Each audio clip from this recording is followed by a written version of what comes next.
So that's what you're going to do first, but that's not the do this first tip. Right. Okay. Exactly. You'll just have to wait after we do this introduction first. Do this first. It's Hunt for Wellness, episode number 97.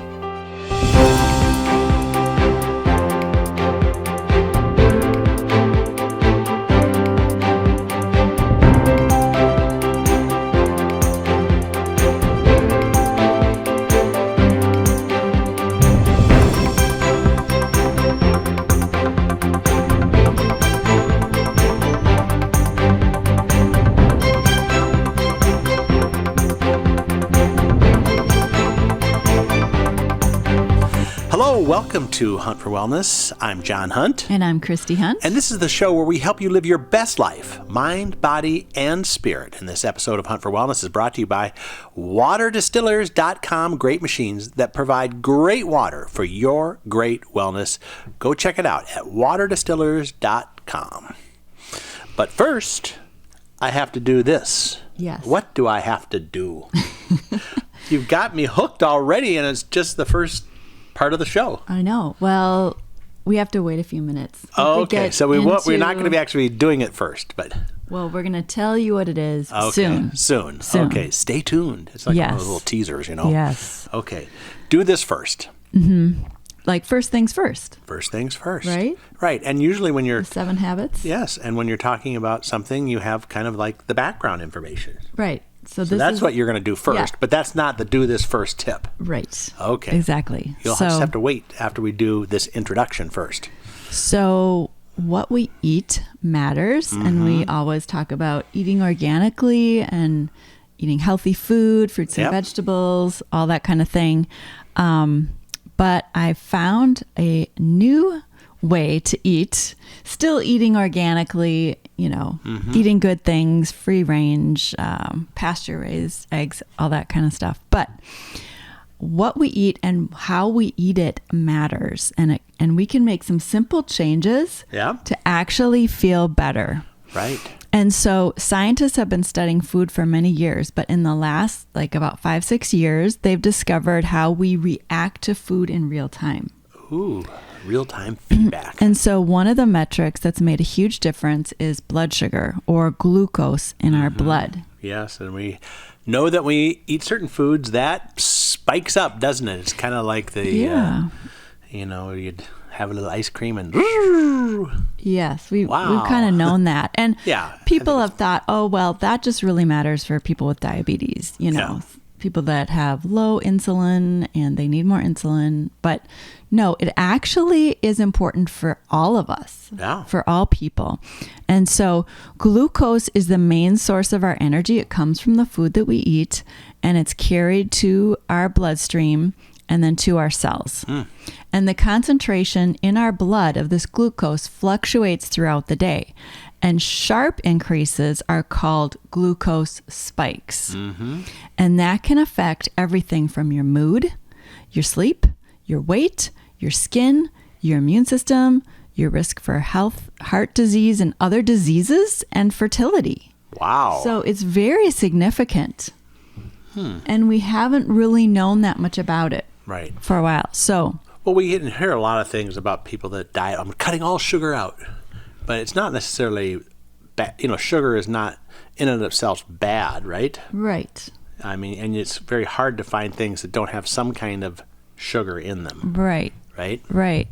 And so in her book, in Jessie Inchauspé's book called The Glucose Revolution, that's where I'm getting this information. We'll definitely link that in the show notes over at hunt4wellness.com, episode 97, because a big piece of this is when you ran across this book. Yes. And it's really cool. It's very cool. And I would really recommend that you read it. I'm just going to give you a little bit of information because there's a lot of information, a lot of research in this book that you will want to know because it's going to make a big difference in how you feel. Right. In just eating the same foods in a different order can make you feel much better, lower your risk of diseases, improve your overall wellness and health. So you can eat the same food in a different order than you've been eating them and feel better. Wow. Be healthier. This sounds like one of those great kind of diet hacks because you don't have to stop eating the things you really like. Right. Just eat them in a different order. Okay. Yes, I'm listening. I like this. And when I talk about diet, I don't mean a weight loss diet. Right. I mean diet is the way that you eat. Yes, exactly. You know, so there's paleo diets, but I think general public thinks diet is a weight loss form. Eat less calories than you burn. Right. And she does not even advocate counting your calories. I think it's good to be aware of what you're eating, but basically change things around. So she says, according to the research, that 88% of Americans likely have dysregulated glucose levels, even if they're not overweight, according to medical guidelines. And they don't even know that their glucose levels are dysregulated. Wow. And so what happens is during a glucose spike, the sugar, the glucose, floods our body quickly, increasing its concentration by more than 30 milligrams per deciliter in the span of an hour or less, and then decreasing just as quickly. Yes. And these spikes are what have the harmful consequences. Right. I think everyone has probably experienced some kind of spike like that in their life. They'll know what you're talking about. Yes, if they're paying attention to how they feel, like, oh, I just ate that piece of cake and a little bit ago, and now I'm really tired. Yeah. Yes. Yeah. How about coffee? Does this have glucose in it? Not unless you added some to it. Nope, straight black. So I'm good. I'm just going to keep drinking this the whole show. Okay. And we don't advocate over drinking coffee. She doesn't advocate over drinking coffee. That's exactly true what she thinks. I, on the other hand, that's not right. This show. We're going to talk about glucose spikes. Okay. So in the short term, they can cause hunger. So people that are like, I feel like I'm hungry all the time, or I just ate a little bit ago and I'm hungry again. I have cravings. I am tired like so much. Worse menopause symptoms, migraines, poor sleep. That can affect just about everybody. Obviously, difficulty managing diabetes is part of the glucose spikes, but even regular non-diabetic people, diminished immune system.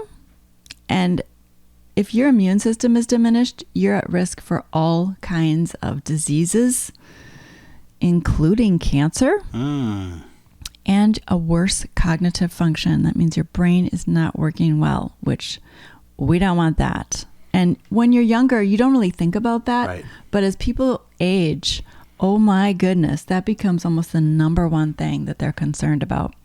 So that's what glucose spikes can cause. That hunger, cravings, fatigue, worse menopause symptoms, migraine, poor sleep, difficulty managing diabetes, diminished immune system, and worse cognitive function. And in the long term, these glucose spikes, continually having them frequently, daily, speeds aging. So that includes our skin, what our skin looks like, and wrinkles, development of chronic diseases, acne, eczema, arthritis, eye problems, mental and cognitive health issues, gut problems, infertility, heart disease, and organ damage.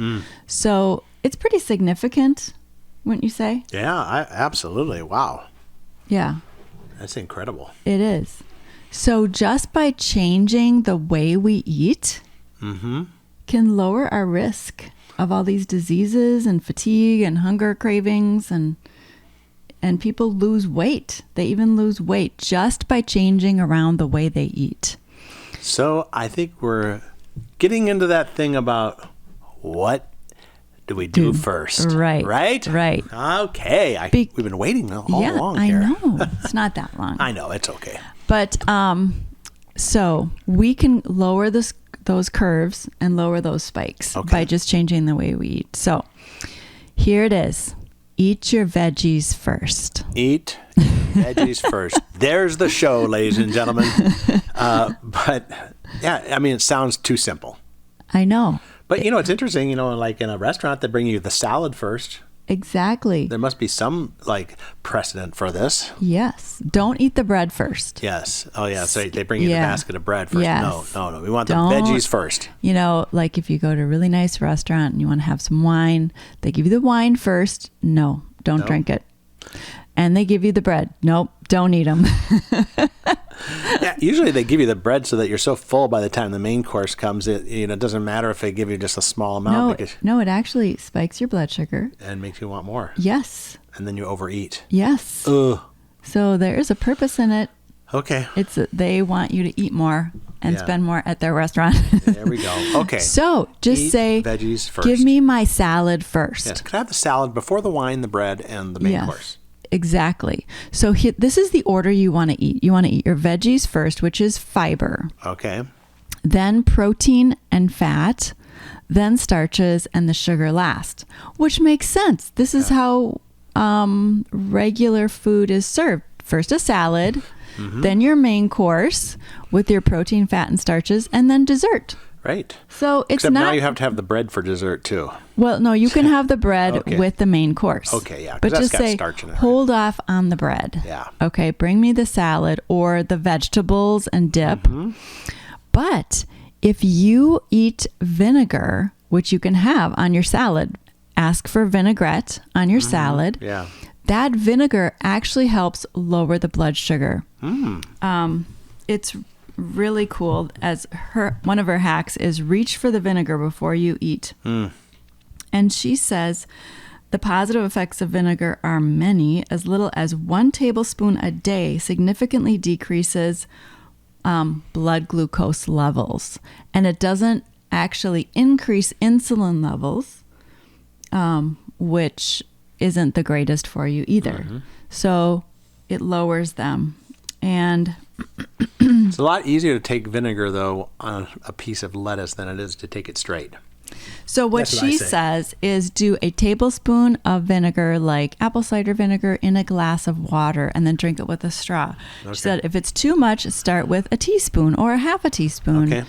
And so that's what I've been doing because I just don't want to do that much vinegar at once. Yeah. I'm going to ease myself into it. You could have kombucha, though. Isn't that vinegar, basically? It's practically. Tastes like it. That's got sugar in it, though, too. Oh, that's right. So, and what happens is it helps lower your blood sugar. And you can take it up to 20 minutes before eating. That's at most ideal. If you forgot and you didn't have that salad with the vinegar on it, you can drink it during your meal or up to 20 minutes after. And all that is going to help you lower your blood sugar. So, awesome. And if we just start with that salad first, then we're gonna do well. Or like I've been doing, some carrot sticks or celery sticks, just something to munch on. And we have noticed as we've tried this, energy levels are much better. Energy levels are up and cravings and hunger is down. Yes. And so you stay full longer because the reason it works is because when you first eat the fiber, then it slowly empties from the stomach into the intestines. And the intestines is where the food is absorbed and the blood sugar, the glucose from the food is absorbed. If you eat like a cake first, reverse order, what happens is the blood sugar, it goes right into the digestive system, the intestines, and then the glucose spikes. Right. So this allows for slow emptying of the stomach, which keeps you fuller longer. And then it's sort of an even blood sugar because it's slowly emptying into the intestines and therefore getting into the blood. Does that make sense? Yes, that sounds great. Yeah. Awesome. So eat your veggies first. Yeah. And another thing about it is spices, adding spices to your food make it taste better. And most of the spices aid digestion. So, you don't have a salad of a pile of dill it's too much. Right. You know what I mean? But you have a little dill on there. That's the spice, and that helps digestion and helps overall health. And they've been using spices for thousands of years. We're still using them today. Right. And the fresh is good, but also our essential oils, we have those spices made into essential oils. So wonderful. Yeah. But you only need a little bit. You do only need one a little drop bit. And no more. So some of the primary essential oils that have in the past researched been good for blood sugar are cinnamon is like if you research that's been used over thousands of years to help people with their blood sugar. And so it's just a really good digestive support one. And it's also in Thieves Essential Oil Blend, Sleek Citrus Slim capsules. And that's the weight loss. Yes, it's in there. It's in our Sleek bars, also part of weight loss. It's in Inner Defense. And so when we use cinnamon, we can add a drop to water. I love it in water. It's so good. You can put it in a capsule with a few drops of carrier oil and swallow it. You can add a drop to Ningxia Red, like as a hot shot, spicy drink. You can add it to hot cereal or smoothies or in any recipe that calls for ground cinnamon. Awesome. So cinnamon, it's so good. It is good. Yeah, I don't think of that as a spice so much, but I guess it really is. It really is a it's spice. Kind of sweet, you know? Yeah, yeah. So rosemary is another good digestive support spice. And we also have an essential oil. It's also in some of our essential oils like Juvaflex. Juva is for the liver. So it's like liver support. It's in EssentialZyme. So that's one of our digestive enzyme supplements. Yeah, makes sense. It's in Inner Defense and Thieves. So you can tell it's like immune support and digestive support and overall wellness. When your gut is good, you feel good. Yes. Don't you? Absolutely. Unless you broke your arm or leg, and they're not feeling good. But otherwise, when your gut feels good, you feel good. Yeah. Everything starts there, it seems. It really does. Sage is another good one for digestive and immune support. You can add it to savory dishes or put it in a capsule and swallow it. Coriander, another digestive and immune support. And all these are really good as antioxidants. Coriander would be good on savory dishes or in a capsule. And then dill, again, digestive support, general wellness, antioxidants, cleansing. You can add that to savory dishes, eggs, or put in a capsule and swallow. These are also good to diffuse too. Right. So the vitality ones are the ones you take internally, and then the non-vitality, you can also rub on your skin and put in a diffuser. They smell good. Actually, I like dill on my dryer balls. Interesting. It smells so good. I like coriander too because it's kind of a strong smell. Yeah. I like basil too. They smell so good and they're good for you.